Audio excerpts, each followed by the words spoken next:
இன்னைக்கு சேலத்தில் மக்கள் சந்திப்பு நிகழ்ச்சி நடக்கும் போது தளபதி விஜய் கலந்து கொண்டு பேசுறாரு. காவல்துறை சார்பாக 5000 பேருக்கு மட்டும்தான் அனுமதி கொடுத்துருக்காங்க. அதுக்கு மேலே யாருமே அனுமதிக்கப்பட்டும் காவல்துறை விளக்கம் கொடுத்துருக்காரு. நீங்கள் எவ்வளோ பேருக்கு அனுமதி கொடுத்தாலும் அதை பற்றி எங்களுக்கு பிரச்சனை இல்லை. ஆனால் அவர் பேச்சை கேட்கறதுக்கு கோடிக்கணக்கான பேர் காத்துட்டு இருக்காங்க. உண்மையிலேயே எந்த ஒரு அரசியல் தலைவர் கிடைக்காதது தளபதி விஜய் கிடைச்சிருக்கு. அவர் நிறைய பேர் ஃபாலோ பண்ணுறாங்க.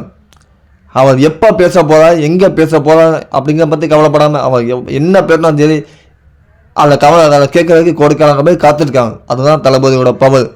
உண்மையிலே மாற்றத்துக்காக மக்கள் ரெடி ஆகிட்டாங்க, தெளிவாயிட்டாங்க. விஜய்க்கு தான் ஓட்டு போடணும்னு மக்கள் முடிவு பண்ணிட்டாங்க.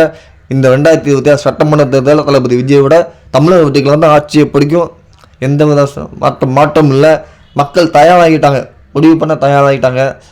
சேலத்தில் பார்த்தீங்கன்னா சுற்றுலாத்தலமாக ஆகிப்போச்சு. ஒவ்வொருத்தரும் தளபதி விஜயோட வாகனத்தை பார்த்து செல்ஃபி எடுத்துகிட்டு போகிறாங்க.